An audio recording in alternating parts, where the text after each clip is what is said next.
Hello dear students. So in the previous class I have explained about the introduction of biology.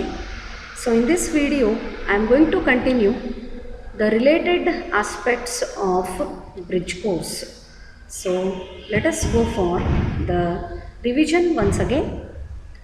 So biology is the organized study of life and living things and their interactions among one another and the environment. ಏನಇದರ ಅರ್ಥ? Biology, it is organized study of life.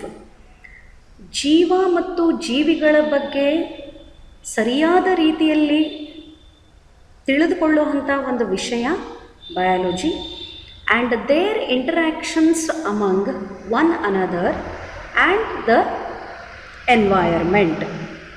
ಜೀವಿಗಳು ತಮ್ಮದರ ಜೊತೆಗೆ ಅಂದರೆ ಒಂದು ಜೀವಿ ಮತ್ತೊಂದು ಜೀವಿಯ ಜೊತೆಗೆ ಮಾಡೋವಂಥ ಇಂಟರ್ಯಾಕ್ಷನ್ಸು ಮತ್ತು ಒಂದು ಜೀವಿ ತಾನು ಬದುಕುತ್ತಿರುವಂಥ ವಾತಾವರಣದ ಜೊತೆಗೆ ಮಾಡೋವಂಥ ಇಂಟರ್ಯಾಕ್ಷನ್ನು ಇದನ್ನೆಲ್ಲ ಸೇರಿ ಸ್ಟಡಿ ಮಾಡೋದನ್ನು ಏನಂತ ಕರಿಬೇಕು? It is called biology. And here you can see in the slide, ಈ ಸ್ಲೈಡ್ ಮೇಲೆ ನೀವು ನೋಡಬಹುದು biology, this single term is made up of two terms. Biology ಅನ್ನೋ ಒಂದು ಶಬ್ದ ಎರಡು ಬೇರೆ ಬೇರೆ ಶಬ್ದಗಳಿಂದ ಆಗಿರುವಂಥದ್ದು, ಒಂದು ಬಯಾಸ್, ಇನ್ನೊಂದು ಲೋಗಾಸ್. ಬಯಾಸ್ ಹಿಂದಿನ ವಿಡಿಯೋದಲ್ಲಿ ಹೇಳಿದ್ದೆ, bios means life and logos means study. Bios ಅಂತಂದರೆ ಜೀವ ಅಂತ ಅರ್ಥ, ಲೋಗಾಸ್ ಅಂತಂದರೆ ಸ್ಟಡಿ ಅಂತ ಅರ್ಥ. ದೇರ್ ಫೋರ್ ಇನ್ ಶಾರ್ಟ್ ಬಯಾಲಜಿನ ಶಾರ್ಟಾಗಿ ವ್ಯಾಖ್ಯಾನ ಮಾಡೋದಾದರೆ biology means the study of life. The branch which deals with the study of life is nothing but it is biology. This already I explained in the previous video. Let us move to the next one. So here you can see two photographs. This is of Aristotle. Aristotle is known as father of biology. So very important term. ಯಾರು ಬಯಾಲಜಿಗೆ father of biology ಅಂಥೇಳಿ ಯಾರನ್ನು ಕರೀತಾರೆ? ಜೀವ ವಿಜ್ಞಾನದ ಪಿತಾಮಹ ಯಾರು ಅಂತಂದ್ರೆ it is Aristotle. Like that, who coined the term biology for the first time? The answer is Lamarck. Lamarck coined the term biology and Aristotle is known as father of biology. So moving to the next one. So these are some important terms that you will continuously study throughout PUC first year and second year. So ಈ ಟರ್ಮ್ಗಳ ಬಗ್ಗೆ ನಾನು ಹೇಳೋಕ್ಕಿಂತ ಮುಂಚೆ ಒಂದು ಪಾಯಿಂಟನ್ನು ಇಲ್ಲಿ clear ಮಾಡೋಕ್ಕೆ ಇಷ್ಟಪಡ್ತೀನಿ. ಇವೆಲ್ಲ ಶಬ್ದಗಳನ್ನು ನೀವು ಆಲ್ರೆಡಿ ಕನ್ನಡ ಮೀಡಿಯಮ್ದವರು ನಿಮ್ಮ ಸಿಲೆಬಸ್ ಒಳಗೆ ಕಲ್ತಿರ್ತೀರಿ, ಇಂಗ್ಲೀಷ್ ಮೀಡಿಯಮ್ದವರು ನಿಮ್ಮ ಸಿಲೆಬಸ್ ಒಳಗೆ ಕಲ್ತಿರ್ತೀರಿ. ಒಂದೇ ಒಂದು ಡಿಫರೆನ್ಸ್ ಏನು ಅಂತಂದರೆ, in PUC first year and second year ಸ್ವಲ್ಪ ಹೆಚ್ಚಿನ ನಾಲೇಜು ಈ ಬ್ರ್ಯಾಂಚ್ಗಳ ಬಗ್ಗೆ ನಿಮಗೆ ಸಿಗುತ್ತದೆ. And don't get feared. ಅಂಜೋ ಅಂಥ ನೆಸೆಸಿಟಿ ಆಗಲಿ ಕಾರಣ ಆಗಲಿ ಇಲ್ಲ. ನೀವೇನು ಸ್ವಲ್ಪ ಸಬ್ಜೆಕ್ಟನ್ನು ಕಲ್ತೀರಿ ಅದನ್ನು ಸ್ವಲ್ಪ ಜಾಸ್ತಿ ಕಲ್ಕೋತ ಹೋಗ್ತೀರಿ ಎಲ್ಲೇ PUC first year and PUC second year. So let us move to the branches of biology. Biology ಒಳಗೆ ಯಾವ್ಯಾವ ವಿಭಾಗಗಳು ಅವ ಮತ್ತೆ? So first one is botany. In Kannada it is called ಸಸ್ಯಶಾಸ್ತ್ರ. ಬಾಟ್ನಿ ಅಂದ್ರೆ ಕನ್ನಡನಾಗ ಸಸ್ಯಶಾಸ್ತ್ರ ಅಂತ ಕರೀತಾರೆ. ಎದ್ರ ಬಗ್ಗೆ ಹೇಳಿಕೊಡ್ತದ? It deals with the study of plants. The branch of biology which deals with the study of plants. ಜೀವಶಾಸ್ತ್ರದ ಯಾವ ವಿಭಾಗ ಬರೀ ಸಸ್ಯಗಳ ಬಗ್ಗೆನೇ ಮಾತ್ರ ಅಧ್ಯಯನ ಮಾಡ್ತದೆ? ಅಷ್ಟೊಂದು ಏನಿರ್ತದೆ ಪ್ಲಾಂಟ್ಸ್ ಒಳಗೆ ಸ್ಟಡಿ ಮಾಡಲಿಕ್ಕೆ? There are so many things to study with respect to the plants. ಅದು ಎಲ್ಲಿ ಬೆಳೀತದೆ? What is its habitat? What is its habit? ನೋಡಲಿಕ್ಕೆ ಯಾವ ಥರ ಕಾಣಿಸ್ತದೆ? ಬಳ್ಳಿ ಅದನೋ, ಮರ ಅದನೋ, ಸಣ್ಣದಾಗಿ ಗಿಡ್ಡದಾಗಿ ಬೆಳ್ಕೋತದೋ. ಹರ್ಬ್, ಶ್ರಬ್, ಟ್ರೀ ನೋಡಲಿಕ್ಕೆ ಯಾವ ಥರ ಕಾಣಿಸ್ತದ, ಅದರೊಳಗೆ ಬೀಜ ಆಗ್ತಾವೋ ಇಲ್ಲೋ, seed formation takes place or not, fruits ಯಾವ ಥರ ಇರ್ತಾವ, whether it is poisonous or it is non poisonous, ಯಾವುದು ವಿಷಪೂರಿತ ಅದ, ಯಾವುದು ವಿಷರಹಿತ ಅದ. Say for example parthenium. ಈ ಪಾರ್ಥೇನಿಯಮ್ ಅನ್ನೋದು ಒಂದು ಕಸ, ಅದು ಎಲ್ಲಿ ಬೇಕಲ್ಲಿ ಸಿಕ್ಕಾಪಟ್ಟೆ ಬೆಳ್ಕೊಂಡ್ಬಿಡ್ತದೆ. ಮನೆ ಪಕ್ಕಕ್ಕೆ ಪಾರ್ಥೇನಿಯಮ್ ಬೆಳೆದದಂತ ಹೇಳಿ ನಾವ್ಯಾರೂ ಅದನ್ನು ಫುಡ್ ಅಂತ ಕನ್ಸ್ಯೂಮ್ ಮಾಡಂಗಿಲ್ಲ. ಸೊ ಯಾಕೆ ಈ ನಾಲೆಜ್ ಯಾವಾಗ ಬರ್ತದೆ? If one studies the botany and it is a major subject during master degrees. ಯಾರಾದರೂ MSc ವಿಷಯಗಳನ್ನು ಆಯ್ಕೋಬೇಕಾದ್ರೆ ಅವಾಗ ಬಾಟ್ನಿನ ಮೇಜರ್ ಅಂದರೆ ಅದು ಒಂದೇ ಸಬ್ಜೆಕ್ಟನ್ನು ಡೀಟೇಲ್ ಆಗಿ ಸ್ಟಡಿ ಮಾಡಬಹುದು. So coming to the definition, botany ಅಂದರೆ ಏನು? It is branch of biology which deals with the study of plants, where they are growing, how they are appearing, how they reproduce. ಅದರೊಳಗೆ ಸಂತಾನೋತ್ಪತ್ತಿ ಯಾವ ರೀತಿ ಆಗ್ತದೆ, weather it is normal plant R it is medicinal plant. ಯಾಕಂದ್ರೆ ಬಹಳಷ್ಟು ಸಸ್ಯಗಳನ್ನು ನಾವು ಔಷಧೀಯ ರೂಪದೊಳಗೂ ಬಳಸ್ಕೋತೀವಿ, ಮೆಡಿಷನಲ್ ಪ್ಲಾಂಟ್ಸ್ ಅಂತ ಕರೀತಾರೆ.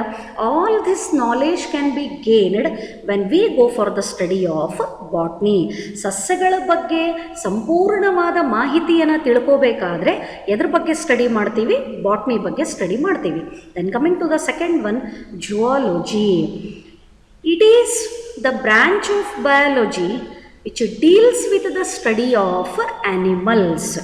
ಈಗ ಸಸ್ಯಗಳ ಬಗ್ಗೆ ಮಾತ್ರ ಸ್ಟಡಿ ಮಾಡೋ ಬ್ರ್ಯಾಂಚಿಗೆ ಬಾಟ್ನಿ ಅಂತ ಹೆಂಗೆ ಕರಿತೀವಿ, ಹಂಗೆ ಪ್ರಾಣಿಗಳ ಬಗ್ಗೆ ಮಾತ್ರ ಸ್ಟಡಿ ಮಾಡೋ ಬ್ರ್ಯಾಂಚಿಗೆ ಏನಂತ ಕರೀತಾರೆ? ಜುವಾಲಜಿ. ಇಟ್ ಈಸ್ ಪ್ರಾಣಿಶಾಸ್ತ್ರ. ಸಸ್ಯಶಾಸ್ತ್ರ ಮೀನ್ಸ್ ಬಾಟ್ನಿ, ಪ್ರಾಣಿಶಾಸ್ತ್ರ ಮೀನ್ಸ್ ಜುವಾಲಜಿ. ಅಗೇನ್ ಇಲ್ಲೇನೂ ಅದೇ ಥರ. ಈಗ ಫಾರ್ ಎಕ್ಸಾಂಪಲ್ ಈಗ ಒಂದು ಫಿಶ್ ಅಂದ್ಕೂಳೆ ನಾವು ಯಾರೂ ಇಮ್ಯಾಜಿನ್ ಮಾಡಂಗಿಲ್ಲ ಅದು ಒಂದು ಮನೆ ಕಟ್ಕೋತದ, ಅದ್ರ ಮನೆಯೊಳಗೆ ಇಂಟೀರಿಯರ್ ಡೆಕೋರೇಷನ್ ಮಾಡ್ತದ.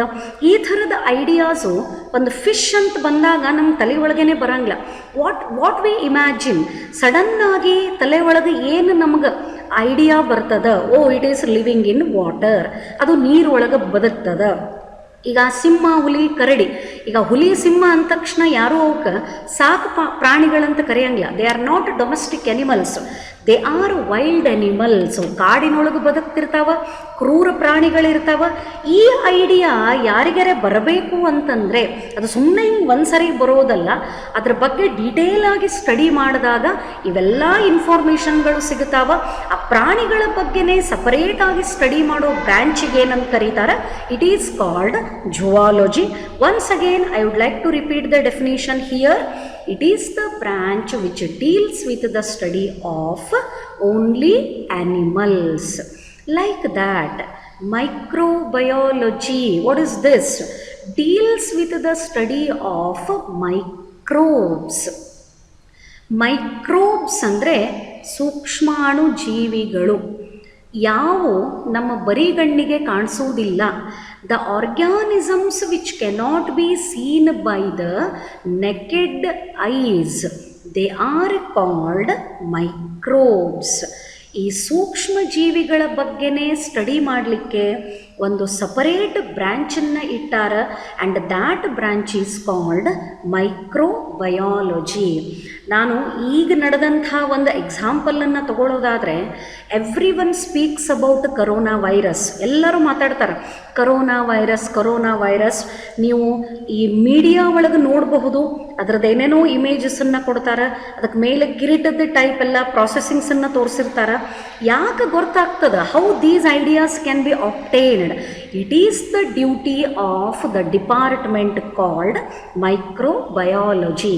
The organisms which cannot be seen by the naked eyes, their study is called microbiology. Then microbes ಅಂತ ಯಾವುದಕ್ಕೆ ಕರಿಬೇಕು? ಬ್ಯಾಕ್ಟೀರಿಯಾ ಇಸ್ ಅ ಮೈಕ್ರೋಬ್, ಯಾಕಂದ್ರೆ ಕಣ್ಣಿಗೆ ಕಾಣಿಸಂಗಿಲ್ಲ. ವೈರಸ್ ಇಸ್ ಅ ಮೈಕ್ರೋಬ್, ಅದು ಕಣ್ಣಿಗೆ ಕಾಣಿಸಂಗಿಲ್ಲ. Some algae are microbes, fungi are microbes. Algae ಅಂದರೆ ಶೀತಲಗಳು ಆ್ಯಂಡ್ ದ ಫಂಗೈ ಅಂದರೆ ಶಿಲೀಂಧ್ರ. ಈ ಬೂರ್ಸ್ ಬೆಳೀತದಲ್ಲ, ಬೂಸ್ಟ್, ಅವೆಲ್ಲ ಫಂಗೈಯೊಳಗೆ ಬರ್ತಾವೆ. ಸೊ ಈ ಕಣ್ಣಿಗೆ ಕಾಣದೇ ಇರುವಂಥ ಆರ್ಗ್ಯಾನಿಸಮ್ಗಳ ಬಗ್ಗೆ ಸ್ಟಡಿ ಮಾಡೋ ಬ್ರ್ಯಾಂಚಿಗೆ ಏನಂತ ಕರೀತಾರೆ? It is called microbiology. In ಒಂದು ಸೆಂಟೆನ್ಸ್ ಹೇಳೋದಾದರೆ, ವಾಟ್ ಆರ್ ದ ಮೈಕ್ರೋಬ್ಸ್? ಯಾವುದಕ್ಕೆ ಸೂಕ್ಷ್ಮಾಣು ಜೀವಿ ಅಂತ ಕರಿಬೇಕು? The organism, if it is not seen by the naked I, if it is studied with the help of a microscope, such organisms are called microbes. ಯಾವುದೇ organism, ಜೀವಿನ ತಗೊಂಡ್ರೆ ಅದು ಬರಿಗಣ್ಣಿಗೆ ಕಾಣಿಸ್ಲಾರ್ದೇ ಸೂಕ್ಷ್ಮದರ್ಶಕ ಯಂತ್ರ microscope ಇದರೊಳಗೆ ನೋಡಿದಾಗ ಕಾಣಿಸ್ತಿತ್ತು ಅಂದ್ರೆ ಅವೆಲ್ಲದಕ್ಕೂ ಏನಂತ ಕರಿಬೇಕು? All of them are called microbes. Then ಅದೇ ಥರ one more very important term of the biology, it is ecology. ಪರಿಸರದ ಬಗ್ಗೆ ಸ್ಟಡಿ ಮಾಡುವಂಥ branch, because we are all surrounded by environment. So what is this ecology? ಪರಿಸರ ಅಧ್ಯಯನ. It deals with the study of interactions among living organisms and with the surrounding environment. Ecology, ಈ ಪರಿಸರ ಅಧ್ಯಯನ ಎದ್ರ ಬಗ್ಗೆ ಹೇಳಿಕೊಡ್ತದ? ಜೀವಂತ ಪ್ರಾಣಿಗಳು ತಮ್ಮ ನಡಬರಕ ನಡೆಸುವಂಥ interaction and with the surrounding environment. ನಾವು ಬದುಕಬೇಕು ಅಂದ್ರೆ ಪ್ರತಿ ದಿವಸ ನಾವು ನಮ್ಮ ಸುತ್ತಮುತ್ತಲ ಇರೋವಂಥ ಪರಿಸರದ ಜೊತೆಗೆ ನಾವು ಇಂಟರಾಕ್ಟ್ ಮಾಡ್ತಾನೆ ಇರ್ತೀವಿ. Say for example, we are inhaling the oxygen. ನಾವು ಉಸಿರಾಡಬೇಕಾದ್ರೆ ಆಕ್ಸಿಜನ್ನನ್ನು ಒಳಗೆ ತಗೋತೀವಿ ಬಾಡಿ ಒಳಗೆ. Are we producing the oxygen? Is it our own product? ಅದು ನಮ್ಮ ಪ್ರಾಡಕ್ಟಾ? ಇಲ್ಲ. Oxygen is produced from plants. ಸಸ್ಯಗಳು ಫೋಟೋಸಿಂಥಸಿಸ್, ದ್ಯುತಿ ಸಂಶ್ಲೇಷಣ ಕ್ರಿಯೆ, ಈ ಪ್ರಾಸೆಸ್ಸನ್ನು ಮಾಡಿದಾಗ ಅಲ್ಲೇ ಆಕ್ಸಿಜನ್, ಆಮ್ಲಜನಕನ ತಯಾರು ಮಾಡ್ತಾವೆ. And that oxygen we are consuming. ನಾವು ಬದುಕಲಿಕ್ಕೆ ಪ್ಲಾಂಟ್ಸ್ ಪ್ರೊಡ್ಯೂಸ್ ಮಾಡಿರೋ ಆಕ್ಸಿಜನ್ನನ್ನು ಇನ್ಹೇಲ್ ಮಾಡ್ತೀವಿ. ಇನ್ಹಲೇಷನ್ ಅಂತಂದರೆ ಉಸಿರನ್ನು ಒಳಗಡೆಗೆ ತಗೊಳ್ಳೋದು. Is it our product? ಇಲ್ಲ. Then from where we are getting the oxygen? Oxygen is present in the environment. In turn, oxygen ಒಳಗೆ ಹೋಗ್ತದೆ, ಉಸಿರನ್ನು ಹೊರಗೆ ಬಿಡ್ತೀವಿ. What comes out? Carbon dioxide. and that carbon dioxide is taken by the green plants to do the photosynthesis. ನಾವು ಬಿಟ್ಟಂಥ carbon ಡೈಆಕ್ಸೈಡನ್ನು, ವೆಹಿಕಲ್ನಿಂದ ಬರುವಂಥ carbon ಡೈಆಕ್ಸೈಡನ್ನು, ಫ್ಯುವೆಲನ್ನು burn ಮಾಡಿದಾಗ, ಕಟ್ಟಿಗೆನ ಉರಿಸಿದಾಗ ಬರೋವಂಥ carbon ಡೈಆಕ್ಸೈಡನ್ನು ಯಾವುದು absorb ಮಾಡ್ಕೋತದ? ಪ್ಲಾಂಟ್ಸ್ ತಗೋತಾವ, ಮತ್ತೆ ಅದನ್ನು ಫೋಟೋಸಿಂಥಸಿಸ್ ಒಳಗೆ ಬಳಕೆ ಮಾಡ್ಕೋತಾವ. Again I remind here, the meaning of photosynthesis in Kannada is ದ್ಯುತಿ ಸಂಶ್ಲೇಷಣ ಕ್ರಿಯೆ. ಒಂದು ಸಾರಿ ಕನ್ನಡ ಶಬ್ದಕ್ಕೆ ಏನಂತ ಕರೀತಾರಂತ ಇಂಗ್ಲೀಷ್ನಾಗ ಗೊತ್ತಾದ ಮೇಲೆ ಅದನ್ನು ನೆನಪಿಟ್ಕೊಳ್ಳೋ ಪ್ರಯತ್ನ ಮಾಡಬೇಕು, ಮೇಲಿನ ಮೇಲೆ ರಿಕಾಲ್ ಮಾಡ್ಕೋಬೇಕು. So that it will be very easy to learn any subject in PUC first year and second year. and ಒಂದ್ಸರಿ ನೀವು ಈ ಟರ್ಮ್ಗಳಿಗೆ ಅಡ್ಜಸ್ಟ್ ಆದ್ರಿ, ಫ್ಯಾಮಿಲಿಯರ್ ಆದ್ರಿ ಅಂತಂದರೆ ನೀವು ಮತ್ತೆ ಅದನ್ನೇ ಬಳಸ್ಲಿಕ್ಕೆ ಸ್ಟಾರ್ಟ್ ಮಾಡ್ತೀರಿ. Try to remember the term, the photosynthesis. The Kannada term for this one is ದ್ಯುತಿ ಸಂಶ್ಲೇಷಣ ಕ್ರಿಯೆ. So during that photosynthesis, oxygen is produced and liberated. Continuously, organisms are interacting among themselves along with the environment. ಜೀವಿಗಳು ತಮ್ಮದ ಮಧ್ಯಕ್ಕೂ interact ಮಾಡ್ತಿರ್ತಾವ and ವಾತಾವರಣದ ಜೊತೆಗೇನೂ interaction ಮಾಡ್ತಿರ್ತಾವ. ಆ interaction ಬಗ್ಗೆ study ಮಾಡೋ ಬ್ರ್ಯಾಂಚಿಗೆ ಏನಂತ ಕರೀತಾರೆ? It is called ecology. So 4 ಡೆಫಿನೇಷನ್ಗಳನ್ನು ಹೇಳಿದೆ. Botany deals with the study of plants. Zoology deals with the study of animals. Microbiology deals with the study of microbes. Ecology deals with the study of interaction among living organisms and with surrounding environment. So, last 3 definitions of today's video. Cell biology. What is this cell biology? ನಾನು ಮೊನ್ನೆ ನಿಮಗೆ ವಿಡಿಯೋದೊಳಗೆ ಹೇಳಿದೆ class ಮಾಡಬೇಕಾದ್ರೆ, life ಎಲ್ಲಿರ್ತದೆ? In the body of organisms. So organisms ಏನಾರ activity ಮಾಡ್ತಿದ್ರೆ, as we can say that life is present. Then organism body is made up of cell. Without cell, the body of the organism cannot be produced. Therefore, cell ಏನಂತ ಕರಿಬೇಕು? It is the basic unit of life. ಎಲ್ಲರೇ life present ಅದ ಅಂದ್ರೆ ಅಲ್ಲೇ cell ಇರಲಿಕ್ಕೆ ಬೇಕು. ಈ cell ಬಗ್ಗೆ ಸ್ಟಡಿ ಮಾಡೋ ಅಂಥ ಬ್ರ್ಯಾಂಚಿಗೆ ಏನಂತ ಕರೀತಾರೆ? It is called cell biology. Cell biology, the study of cell structure and function, it revolves around the concept that cell is a fundamental unit of life. ಎದ್ರ ಬಗ್ಗೆ ಹೇಳುತ್ತದೆ? Cell biology, it deals with the study of cell structure and function. ಜೀವಕೋಶ ಅಂದರೆ ಏನು, ಆ ಜೀವಕೋಶದ ಒಳಗಡೆಗೆ ಏನಿರ್ತಾವ. I hope you are familiar with these terms.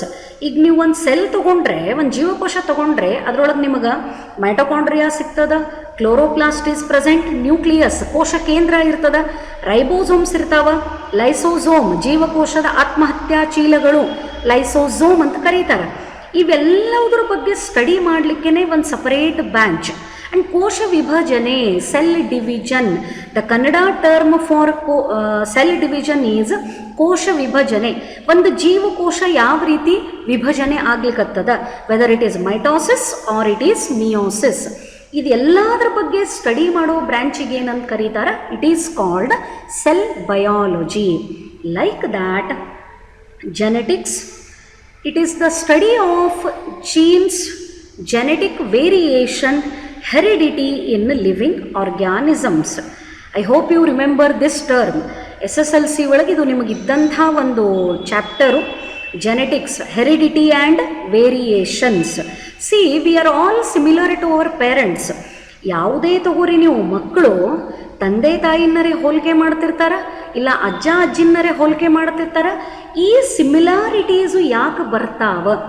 ಆ ಸಿಮಿಲರ್ ಕ್ಯಾರೆಕ್ಟರ್ಗಳನ್ನು ಅಂದರೆ ಗುಣಲಕ್ಷಣಗಳನ್ನು ತಂದೆ ತಾಯಿಯಿಂದ ಮಕ್ಕಳಿಗೆ ಯಾವುದು ತಗೊಂಡು ಬರ್ತದೆ, ಇದರ ಬಗ್ಗೆ ಸ್ಟಡಿ ಮಾಡೋ ಬ್ರ್ಯಾಂಚಿಗೆ ಏನಂತ ಕರೀತಾರೆ? Genetics. And I hope you remember, father of genetics ಅಂತ ಯಾರಿಗೆ ಕರಿಬೇಕು? Gregor John Mendel, who explained the laws of genetics. Then ಕೊನೆ definition, evolution, it is the process by which different kinds of living organisms are thought to have developed and diversified from earlier forms during the history of earth. So evolution, ಜೀವ ವಿಕಾಸ. ಮಂಗ್ಯ ಇದ್ದದ್ದು ಮನುಷ್ಯ ಆಯಿತು. ಇದು ಭಾಳ ಕಾಮನ್ನಾಗಿ ಯಾವುದೇ ಜೀವಶಾಸ್ತ್ರ ಪಾಠ ಮಾಡುವಂಥ ನೀವು ಉಪನ್ಯಾಸಕರನ್ನು ನೋಡ್ರಿ ಅಥವಾ ಶಿಕ್ಷಕರನ್ನು ನೋಡ್ರಿ, ಜೀವ ವಿಕಾಸ ಅಂತ ಬಂದರೆ ಮಂಗನಿಂದ ಮಾನವ. What is that? ಅದರ exactly monkey evolved into man. ಹಾಗಾಗಿದ್ದರೆ ಇವತ್ತಿನ ಮಂಗ್ಯ ಯಾಕೆ ಮನುಷ್ಯ ಆಗವಲ್ತು? No, it is not like that, but connection is there. ಮಂಗಗಳಿಗೂ ನಮಗೂ ರಿಲೇಷನ್ ಭಾಳ ಇದೆ, ಅದಕ್ಕಾಗಿ ಮಂಗನಿಂದ ಮಾನವ ಅಂತ ಬರೀತಾರೆ. ಎವಲ್ಯೂಷನ್, ಜೀವ ವಿಕಾಸ ಯಾವ ರೀತಿ ಆಯಿತು? ಸಿಂಪಲ್ಲಾಗಿ ಇದ್ದಂಥ, ಅತೀ ಸಾಧಾರಣವಾಗಿದ್ದಂಥ ಒಂದು ಜೀವಿ ಮನುಷ್ಯನಂಥ ಜೀವಿಯಾಗಿ ಪರಿವರ್ತನೆ ಆಗಲಿಕ್ಕೆ ಏನು ಕಾರಣ ಆಯಿತು? What is the reason for the development of or conversion of simple organism into complex organism like man? That is studied in the branch called evolution. So these are the things that I wanted to discuss with you. So I hope it is clear. ನಿಮಗೆ ಅರ್ಥ ಆಗಿರ್ಬೋದು ಅನ್ಕೋತೀನಿ. Father of biology Aristotle. Then who coined the term biology? Lamarck coined the term biology. ಇವತ್ತು ನೀವು study ಮಾಡಿದಂಥ terms botany, ಸಸ್ಯಶಾಸ್ತ್ರ, zoology, ಪ್ರಾಣಿಶಾಸ್ತ್ರ, microbiology, ಸೂಕ್ಷ್ಮ ಜೀವಶಾಸ್ತ್ರ, ಎಕಾಲಜಿ, ಪರಿಸರ ಅಧ್ಯಯನ, ಸೆಲ್ ಬಯಾಲಜಿ, ಜೀವಕೋಶದ ಬಗ್ಗೆ ಇದ್ದಂಥ study genetics and evolution. I hope it is clear for you. Thank you.